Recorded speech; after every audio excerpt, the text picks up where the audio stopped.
सर्वप्रथम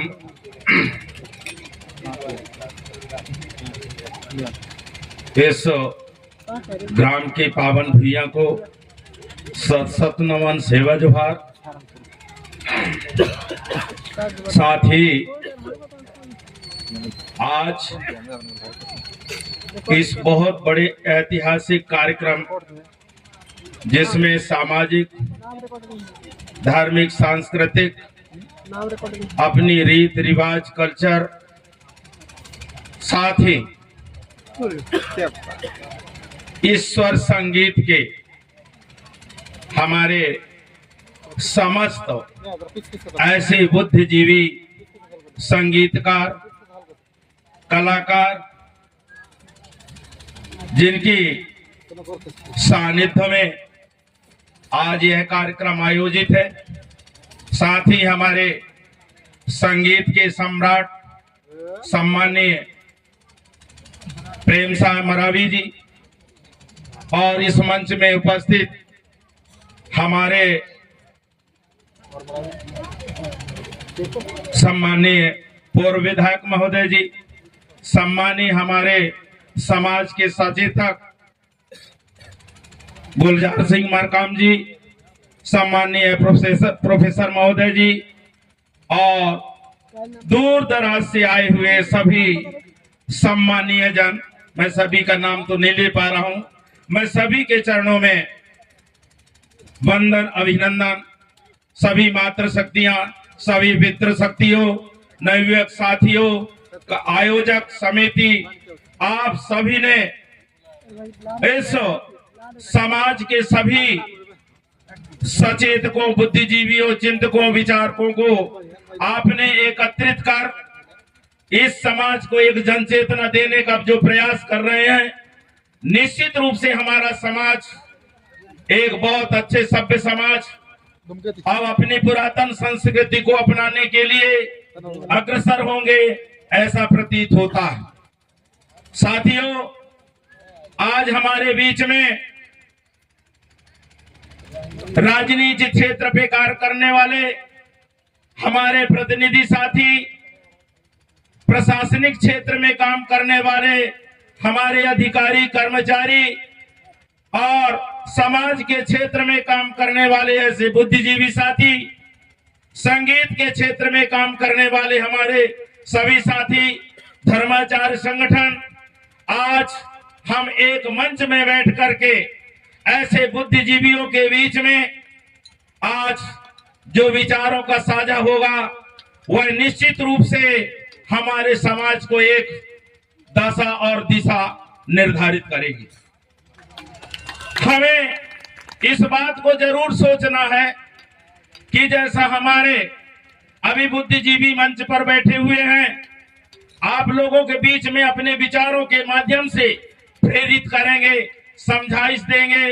निश्चित रूप से हमें अनुकरण करने की आवश्यकता है। यह हमारा बृहद समाज निरंतर गरीबी झेलते जा रहा है।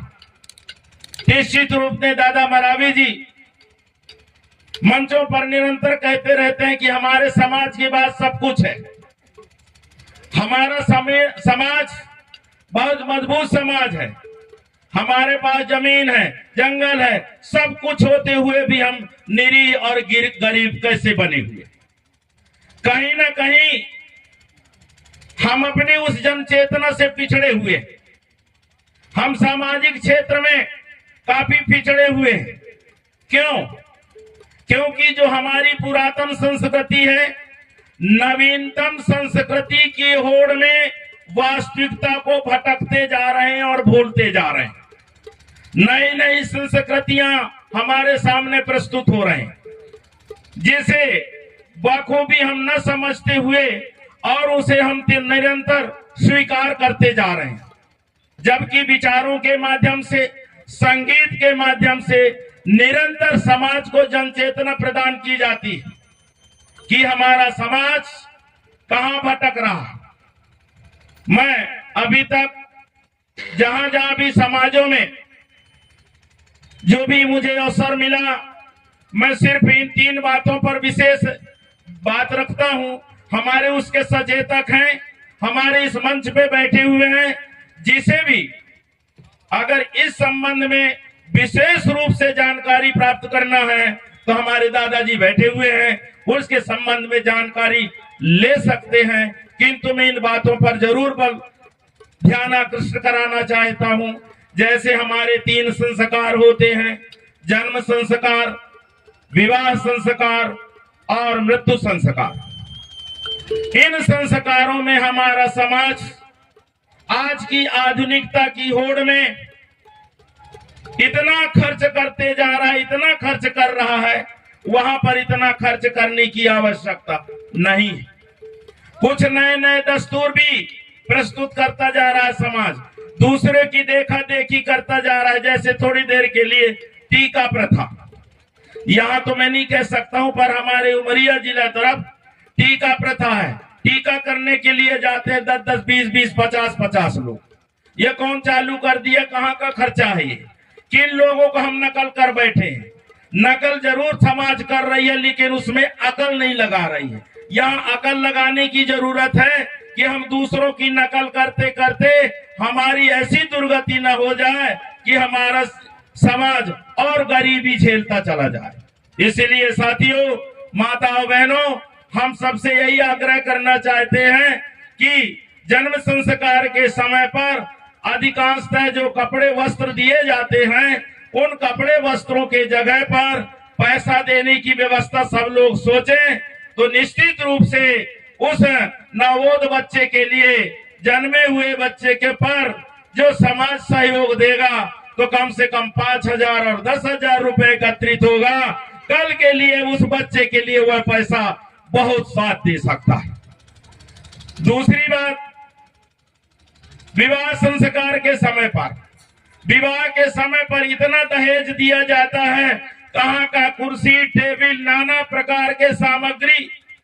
इससे जो है वास्तविक रूप से हमें उपलब्धि नहीं मिल पाती, सिर्फ दिखावा, ओनली फॉर शो, दिखावा। तो इस दिखावे को हमें समझना पड़ेगा। सभी मातृ शक्ति और पितृ शक्ति इस बात को सोचे कि अब हम विवाह इत्यादि कार्यक्रम में पैसा देने की व्यवस्था करें, पैसा देने की ही व्यवस्था सोचें। कई जगह हमने देखा है कि 1,00,000, 1.5 लाख, 1,80,000 आया। दादा महारावी जी कहीं विवाह में हुआ था, उस समय जब बच्ची की शादी किए थे तो 2,75,000 रुपए आया था। ऐसा अगर पैसा प्रारंभ हो जाएगा तो मैं कहता हूं हर बहन बेटी हमारी विवाह होकर की जाएगी तो 1.5 लाख, 2 लाख रुपया लेकर के जाएगी। निश्चित रूप से वह इसका जो है ससुर जो भी शादी किया है या उसका घर पक्ष का, वह कर्जदार नहीं होगा। सबसे पहले बंधु, पैसा आता है तो कर्जा को मुक्त कर देना, उस गिरह को बाहर कर देना, और जो पैसा बचे उसमें अपनी घरेलू, अपनी व्यवस्था के लिए उसे व्यय करना। निश्चित रूप से वह परिवार सफल होगा। तो विवाह इत्यादि के कार्यक्रम में जितने भी जो कबाड़ देने की व्यवस्था होती है, पेटी है, कुर्सी है, टेबल है, सोफा है। सोफा पता चला 10 बाई 10 का घर बना हुआ है, कमरा बना हुआ है, अब उसके लिए सोफा, पेटी, अलमारी अगर दहेज में मिल भी गया तो ये बताओ, अगर वो कमरे में रख देगा तो रहेंगे कहाँ? अगर काश पैसा मिला होता, अगर उसके 2 बच्चे तो 2 कमरे और बनवा लेता, पैसा मिला होता तो कुआं बनवा लेता, घर बनवा लेता, घर सुधार करा लेता, कर्जा से मुक्त हो जाता।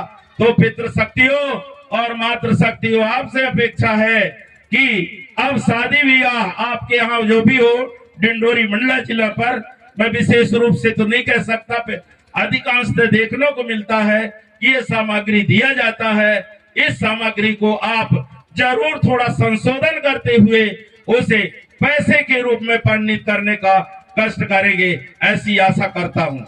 दूसरी बात, इसी तरह से दशगात्र कार्यक्रम में भी होता है, कई जगह दशगात्र में होता है, इतना साफी दिया जाता है कि पूरा गट्ठा बन जाता है, इतना 50 साफी इकट्ठा हो जाते। काश वही अगर पैसे के रूप में दिया जाता तो जिस भाई ने अपने माता का या पिता का दशगात्र कार्यक्रम किया है, अगर यह समाज गंगा थोड़ा थोड़ा सा अगर पैसा देने का प्रयास करेंगे तो पता चला 5,000 और 10,000 रुपया इकट्ठा हो जाएगा।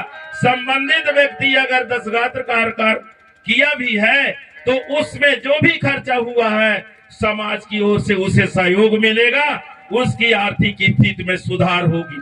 तो इस तरह से हमारी कई ऐसी योजनाएं हैं।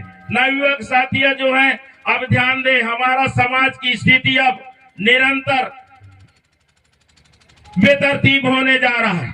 यह समाज जो है निरंतर अब ये अव्यवस्थित होने जा रहा है। हमारे अभी विचारक निश्चित रूप से इस बात पर अपने विचार रखेंगे कि यह समाज की स्थिति निरंतर गिरती जा रही है और समाज को गिराने का प्रयास किया जा रहा है। मेरे नवयुवक साथियों, पढ़े लिखे तो जरूर हो, नौकरी अब नहीं मिल सकती, नौकरी अब समाप्त कर दी गई है। इसीलिए पढ़े लिखे अच्छे अच्छे योग्यताधारी है, कोई बीए है, कोई एमए है, कोई एमकॉम है, कोई बीकॉम है, कोई इंजीनियर किया है, कोई डॉक्टरी किया है, अनेक प्रकार के ग्रेजुएशन प्राप्त करके आप स्वयं स्वरोजगार योजना लागू कर दीजिए। जिस तरह से आप शिक्षा प्राप्त की है, चाहे बालिका हो चाहे बालक हो, उससे उनकी आर्थिक स्थिति सुधार होगी। इसी के साथ मैं आप सबसे अपेक्षा करूंगा कि आप इन बातों पर जरूर ध्यान दें कि हमारी सामाजिक स्थिति में कैसे सुधार हो। इसके लिए हमारे अभी मंच पर बैठे हुए हमारे बुद्धिजीवी है, चिंतक है, विचारक है, निश्चित रूप से आपको उनके बीच में, आपके बीच में जो विचार सुनने को मिलेगा। इसी के साथ मैं आपका सभी का वंदन, अभिनंदन, सेवा जोहार करता हूँ। बड़ा देवना सेवा सेवा, बड़ा देवना सेवा सेवा, सेवा सेवा, या गंगा समाजना सेवा सेवा सेवा। धन्यवाद, बहुत बहुत धन्यवाद। सम्मान्य कोयतुर मोड़वाना कोयतुर महासभा के जिलाध्यक्ष जिला उमरिया सम्मान्य दादाजी के बहुत ही शानदार रचनात्मक विचार आपके समक्ष रखते हुए, और इसी बीच हमारे बीच सम्माननीय